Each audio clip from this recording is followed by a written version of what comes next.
तर हा असणार आहे पार्ट 2. पार्ट 2 माझी जीवनाची कथा, प्रवास सांगत आहे मी. तर सांगितलं मी माझे आजोबा मला बालवाडीमध्ये पोहोचवायला येत होते. इतकं समजत नव्हतं, जेवढं मला होते तेवढं मी सांगत असते. तर छान असं राधाकृष्णाच्या मंदिरामध्ये बालवाडीत आम्ही गेलो. त्यानंतर मला पहिलीमध्ये घालण्यात आलं. बघा तेव्हाच्या काळामध्ये पहिली जेव्हा मूल जातं तेव्हा नारळ फोडणे, नैवेद्य दाखवणे असं असतं. कापूर साखर देवाला दाखवणे. तसं माझ्या मम्मीने मी पहिलीत गेल्यानंतर केलं. नारळ वगैरे फोडला आणि पहिलीमध्ये गेले. तर पहिली ते चौथी ही माळावरती शाळा होती. त्यातले 2 वर्ग माळावरती भरायचे आणि 2 वर्ग गावात भरायचे. पूर्वी खेडेगाव होतं आमचं गाव. आता भरपूर शाळा झाल्या. तेव्हा तेवढीच शाळा होती, पहिली ते चौथी. आणि मराठी शाळा जिल्हा परिषदेची, आणि ती फक्त मुलींची, आणि मुलांची वेगळी कुमार विद्या मंदिर आणि मुलींची विद्या मंदिर असं होतं. तर असं माझं पहिली ते चौथी शिक्षणामध्ये पहिलीचा वर्ग माळावरती, दुसरीचा वर्ग गावात, परत तिसरीचा वर्ग माळावरती आणि चौथीचा वर्ग गावात. गावात म्हणजे आमच्या घरासमोरच 4 वर्ग होते तिथेच. आणि बाजारपेठेत माझं घर असल्यामुळे समोरच शाळा होती, दुसरीचा वर्ग आणि चौथीचा वर्ग. तर तिथे मी शिकले. तर कसं होतं तेव्हा थोडंसं प्रगती एवढं नव्हतं, थोडे वर्ग कमी पडायचे आणि नेमकं आमच्याच वर्गाला म्हणजे खोली नव्हती. त्यामुळे आमच्या बाई काय करायच्या, आम्हाला झाडाखाली सगळ्यांना बसवायच्या ओळीने आणि मग आम्हाला शिकवायच्या. आणि तेव्हा असं म्हणजे वाईट वाटत होतं, आपल्याला वर्ग नाही, आपण बाहेर बसतोय. पण आत्ता वाटते की किती छान होतं बाहेर निसर्गाच्या वातावरणात शिकायला मिळालं, किती छान. आत्ता वाटते पण तेव्हा लई वाईट वाटत होतं मला. म्हणजे आम्हाला वर्ग नाही, सगळ्यांना किती छान खोलीमध्ये बसून मिळतं. पण तशा स्थितीमध्ये बाई आम्हाला छान पद्धतीने शिकवत होत्या. आणि बाजूला स्टँड पण होतं, रस्ता पण होता, गाड्यांचा आवाज घोंगाट होता, पण शिकवण्याची बाईंची पद्धत एकदम छान होती. त्यामुळे मला पण खूप छान वाटायचं. आणि त्या उचगाववरून त्या आमच्या गावात अपडाऊन करत होत्या. अजून पण मला आठवतं, जाऊन आले बाईंच्याकडं. बाई शाळा सोडून मला घरात घेऊन गेलेल्या आणि चहा पण दिला आणि बसा जेवून जावा म्हणत होत्या. इतकं प्रेम होतं. आणि आत्ताच्या शिक्षकांचं विद्यार्थ्यांचं नातं कसं आहे हे तुम्हाला माहीत आहे. तेव्हा एवढं बाई आमच्यावर प्रेम करत होत्या, माया करत होत्या. तसंच गावात जेव्हा शाळा होती तेव्हा घरासमोर शाळा, निवांत आपल्या घरात येऊन जेवत होते. तेव्हा कसं पहिलीमध्ये असताना माझे आजोबा वारले. त्यानंतर मग तिसरीमध्ये माझी आजी वारली. पण तिसरीपर्यंत मला आठवते आजी मला लई माया करायची आणि मी रोज आजीपाशी सोप्यामध्ये झोपत होते. सोपा म्हणजे हॉल. आता आपण हॉल म्हणतो तसं आमचं कसं 3 सलग खोल्या होत्या. जुनं घर आहे, अजून पण तसंच आहे माहेरी. एक स्वयंपाकघर मधली खोली म्हणतात, ती मधली म्हणजे बेडरूम म्हणू शकतो आपण आत्ता, पण मधच म्हणायचं. आणि सोफा म्हणजे हॉल.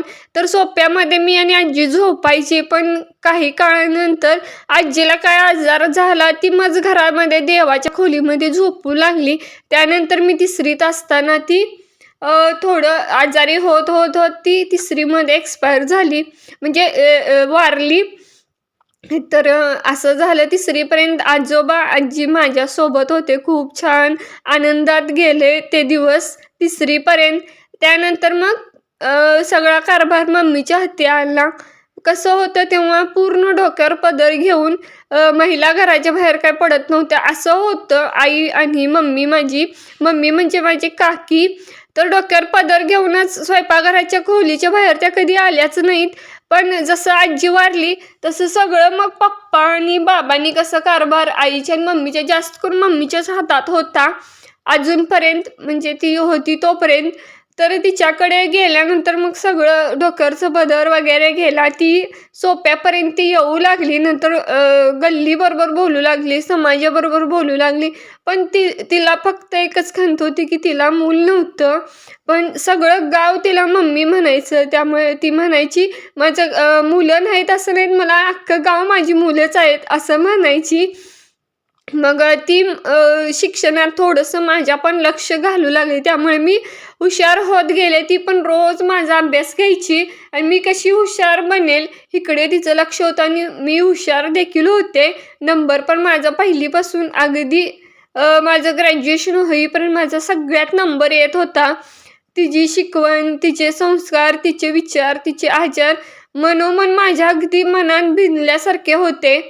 ती काय करायची बुधवारचं आणि रविवारचं मला चोळून चोळून डोक्यावरून अंघोळ घालायची. अगदी आपलीच मुलगी आहे असं समजून. आणि कधीच तिनं खोबरेल तेल मला काय डोक्याला कधी लावायला दिलं नाही. तिनं नेहमी मला आपले डाबर आमलाचंच तेल दिलं. मी तुम्हाला काही व्हिडिओमध्ये दाखवले सुद्धा. मी तेच तेल अजून पण वापरते. त्यामुळे कसं केस पण मजबूत राहिली. एकच तेल वापरल्यामुळे कुठलंच ते केमिकल म्हणजे दुसरे केमिकल असतं असं नसतं असं नाही. पण त्यामध्ये जो काय गुणधर्म होता तो इतर ह्याच्यामध्ये नव्हताच. मग ती रोज मला तेल लावून वेणी घालायची. माझी रोज तीच घालायची. जोपर्यंत मला वेणी येत नव्हती तोपर्यंत मात्र तिनं मला 5वी-6वी पर्यंत ॲटलिस्ट घातलेले आहेत वेणी. आणि बुधवारचं काय करायची, मंगळवारी रात्रीच बघा शिककाई आणि रिठ्ठा. आता माहीत असेल नसेल तर रिठ्ठा आणि शिककाई हे भिजवत घालायची. आणि जेव्हा संत्रीचा मोसम असायचा तेव्हा संत्र्याची साली पण त्यात भिजत घालायची आणि त्याने माझं डोकं धुवायची. त्यामुळे केस एवढी मऊसूत आणि गळत अजिबात नव्हते आणि काळी काळी काळीभोर. आणि जसं तिचं माझ्यावरचं लक्ष उडालं म्हणजे माझं मी धुवायला लागले केस, तसं मग केसाची मी वाट लावून घेतली. म्हणजे कसं शॅम्पू कुठला पण वापर, कुठलं पण काय पण कर असं चाललं. त्यामुळे माझी अचानक केस पण गळायला लागली आणि ग्रे हेअरसुद्धा व्हायला लागले. तेव्हापासून तिचा जसा हात सुटला तसं. मग त्यानंतर 4थीमधला एक इन्सिडेंट म्हणजे घटना एक सांगते. 4थीमध्ये कसं तेव्हा स्कॉलरशिप असायची आम्हाला, स्कॉलरशिपची परीक्षा. तर मी पण बसले होते. 10 जणी आम्ही बसलो होतो. तर एकदा काय झालं, ते गाईड असतं, गाईड मधून आम्हाला बाई शिकवायच्या. आणि काय सणवार होते. मी इकडं तिकडे कसं ठेवत होते कुणास ठाऊक. सोप्यामध्ये एक छोटीशी देवळी होती. देवळीमध्ये एक रेडिओ होता आणि रेडिओच्या मागे ते कसं काय पुस्तक गेलेलं मला काय माहीत नाही. म्हणजे गाईड गेलं होतं, मला माहीत नव्हतं. मी रोज जातोय तशी गेली क्लास म्हणजे शाळेमध्ये क्लासला. मग चालू होता आमचा ह्याचा स्कॉलरशिपचा तास. तेव्हा गाईड कुठे मला गाईड सापड नाही. तर कसं सांगायचं मला सापड नाही तर बाईंच्या आता मला छड्या बसणार एवढं नक्की. मग बाई कसं घर समोर असल्यामुळं मम्मी कसं बोलकी होती त्यामुळे त्यांचा स्वभाव मम्मी बरोबर मिळता जुळता झालेला. मग बाई घरी आल्या, हिचं गाईड द्या की हिला कसं शिकणार ही. मग विचारली का कुठं ठेवलीस, म्हटलं इथंच ठेवलं होतं. कुठे किती दिवस होतं हुडकायला, सांगितली का नाहीस म्हणून मम्मी शोधाशोध करायला लागली. मग मम्मीनं शोधून काढली आणि काढल्यानंतर जे घरापासून शाळेपर्यंत त्याच गाईडनं मला मारत नेली होती. असं शिक्षणाबाबतीत म्हणजे हलगर्जीपणा करायचं नाही, जिथल्या तिथं वस्तू ठेवायच्या. आणि तेव्हापासून शिकवण मला मिळाली म्हणजे धडा मिळाला की जिथल्या तिथं आपली वस्तू असायला पाहिजे. तर असं चौथीमध्ये मात्र स्कॉलरशिप मला मिळाली होती. व्यवस्थित मार्क पडले होते त्यामुळे छान अशी. त्यानंतर झालं आता 5वीचं पुढचं शिक्षण. आता 5वीच्या पुढची शाळा होती एकदम लांब शेतात बांधली होती. 5वी ते 10वीतील मुलींची शाळा. कसं मुलींची वेगळी आणि मुलांची वेगळी असं आमच्या खेडेगावात होती शाळा. म्हणजे 2-3 ठिकाणी बऱ्याचशा गावातून मुलं मुली शिकायला पण येत होते. पण मुलींच्या शाळेत 5वी ते 10वी शिक्षणासाठी मला घातलं. आणि तेव्हा कसे फ्रॉक होते, फ्रॉक हिरवा आणि पांढरा असा युनिफॉर्म होता आमचा. तर तो घालून मी जायची छान असं माळावरती. आणि छान वाटायचं नवीन शाळेत, नवीन सगळं, नवीन दप्तर. आणि जून महिन्यापासून जायला लागले मी. पावसाळा मस्त वाटायला लागला आणि एवढं ते निसर्गरम्य वातावरणात शाळा होती. त्यामुळे शिकायचा आनंद पण आणि मला शिकायची पण इच्छा जास्त वाढली. एवढं वातावरण सगळं माझ्या लक्षात राहायचं आणि जे काय वाचेल ते फिट्टच राहायचं. म्हणजे एक पाठी म्हणतात ना तसं होतं. त्यामुळे हुशार म्हणजे झाली. आणि 5वीत माझा पण नंबर आला. मला शाळेतर्फे पुस्तकं वह्या पण मिळाली.